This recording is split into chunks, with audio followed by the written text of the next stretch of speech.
Hi, everyone, and welcome to this episode of Catalyst Conversations. I'm your host, Hadriana Leo, and today we're going to talk a little bit and bust one specific myth that I see haunting so many of us as we work through our personal finances.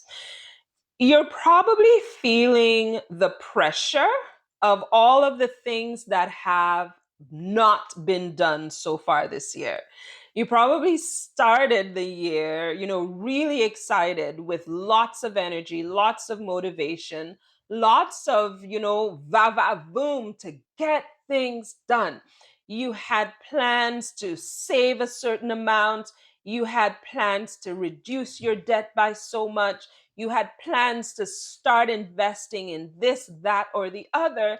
And here we are. It's like you could see the new year coming. You can faintly hear Auld Lang Syne being sung. And you're probably feeling the pressure because so many of the things that you started out the year wanting to accomplish are still not done. Bummer? Yes, bummer. But I want you to hang on for a minute because I want to kind of look and see where this might be coming from. Because I too can get lost in the scroll. Trust me, and that's one of the reasons why I don't go on social media because I know what it does to my head. But the truth is, we can all get lost in watching other people's highlight reels play out on social media. And we end up saying to ourselves, how come I'm not there yet? How is it that they've achieved this and I have not? I remember very clearly years ago feeling really bad because I had left my network, my social support systems, my family, left that in St. Lucia. And I came to Canada having had a systems analysis certificate, having graduated college in the science and technology stream, having had 2 years of teaching under my belt, teaching high school that was under my belt, and coming to Canada and having to start over, having to watch my friends finish all of their post secondary education and, you know, talk about all the jobs that they had acquired and how their careers were moving and how their titles were getting bigger and bigger, sometimes shorter and shorter because they're moving from associate this to CEO of that. And I was here in Canada struggling to find my feet, trying to establish a new network of support. I was here struggling to understand a completely new economic system. It was just really hard watching everybody else. At least it seemed like everybody else, but watching everybody else just bypass and fly past me while I was here struggling and figuring things out again. Well, one thing I know, and of course, this is in hindsight because I've learned so much more about myself, my mind, how the algorithms work.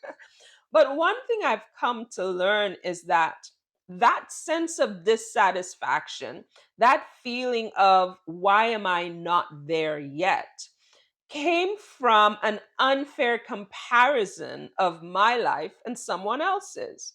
Because every time I had that feeling, especially when it came to my finances, every time I had that feeling, it would be like, Hadri, you're running out of time. Hurry up. We have to get to this milestone and achieve this goal. You're running out of time. Why aren't we there yet? And it just kept coming. Well, I want to tell you that the idea of a financial finish line where once you get there, you know you have arrived, that is a myth. That is a myth that is perpetuated to our detriment. It's actually an invisible yardstick that we use to measure ourselves against a non existent standard. or a standard that has been it's been put there, but it is fictitious. It's actually not a standard at all, because nobody's life, nobody's career, nobody's health, nobody's family follows the same path. So, why do we think that we're supposed to hit financial milestones in some predetermined pattern, or consecutive this, then that, then the other, when no two financial journeys are the same? Instead, I want you to consider that the more healthy way to approach your finances is not this predetermined this then that, the order of things that someone somewhere says it's supposed to be, but instead consider your finances through the lens of financial seasons. And these seasons are the ones that mimic the natural seasons that unfold around us. There is so much I can say about the seasons of nature, the seasons and cycles that they rule the world, and they determine how we live our lives. These cycles and seasons are inherent to our wellness, because nature knows, nature understands. And if we take these seasons and we apply them to our finances, you'll actually see that there's a healthy balance that happens when we view our finances through the seasonal lens, as opposed to this finish line. Are we there yet? What are you waiting for? You're running out of time lens. So consider instead the seasons of your finances. We can talk about the planting season, where you're putting things in the ground in the spring and things are starting out. Growth seasons of growth also, when the end of spring and the beginning and midsummer throughout, and then you have harvest. And then, yes, there are financial winters where you may have setbacks, but winters are also great times for resting and recalibration. The goal isn't to be in perpetual summer. The goal, as much as I love summer, and I will admit that, the goal with our finances and with the natural rhythms of life is not to have perpetual summer. The goal is to have a healthy cycle, a healthy balance of seasons in your life where they actually work out to your best because of what each season brings to your life. Listen, instead of trying to get to that finish line or that milestone or on someone else's schedule, the only benchmark that really matters is the one you set for yourself based on your values. Okay?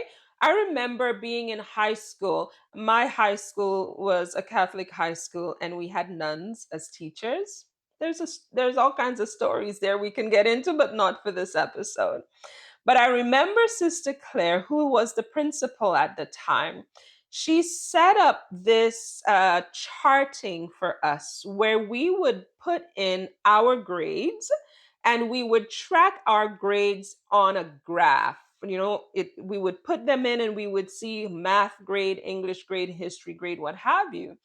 And her mantra for this exercise was this, and it's one that I still use: my biggest rival is myself. I'll say it again. My biggest rival is myself. If you're someone who's competitive, it's so easy to fall into the trap of comparing your finances, your financial outcomes, your earnings, your spending against the other person down the road, or at least what you think their finances are, because we don't talk about our money with people, right? It's so easy to get competitive trying to outspend or out earn or out invest the next person. But in the words that we were taught, the biggest rival is yourself, your biggest rival is yourself. Compete against your last best. You only need to set that benchmark against what you have decided you value. Am I behind? No, that's the wrong question. The question you should be asking is, am I moving towards the things that matter to me? Are you moving towards the things that matter to you? That question is much more powerful, and it sets an environment for action that is sustainable and rewarding. So, asking yourself that question, take 5 minutes. Just take 5 minutes this week. Take some time. Ignore the bank balance, ignore the loan balance, ignore the credit card balance, ignore all of the black and white of your current financial situation, and instead write down what a wealthy life feels like to you. What does a wealthy life feel like to you? Does it feel like freedom? Does it feel like sand between your toes? Oh my goodness, without a credit card bill to have to pay when you come back. Does it feel like security? Does it feel like generosity? Being able to positively impact the lives of others.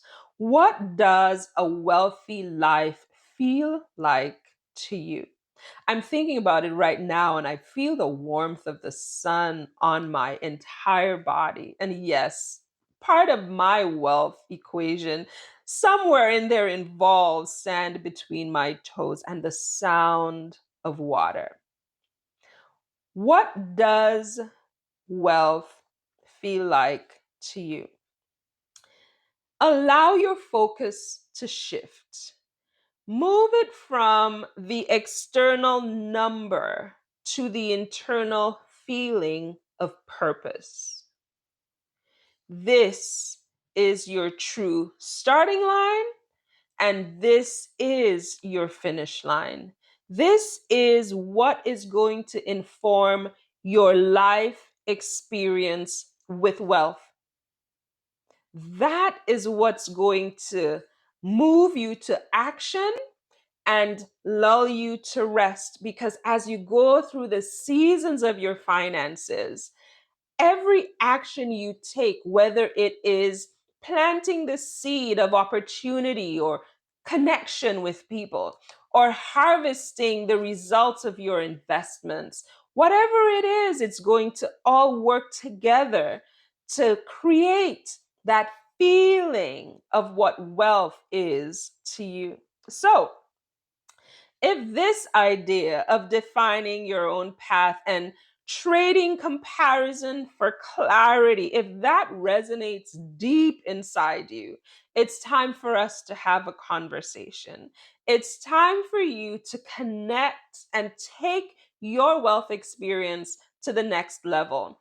Sign up for a free coaching experience call with me. It's time to move it from theory into action. It's time for you to actually dive in and immerse yourself in those feelings of wealth and leave the comparison and competition behind. It's time for you to define wealth for yourself. So reach out, schedule a free coaching experience call with me, and let's get you on your way to defining wealth on your terms, confidently and unapologetically. So until next time, take care.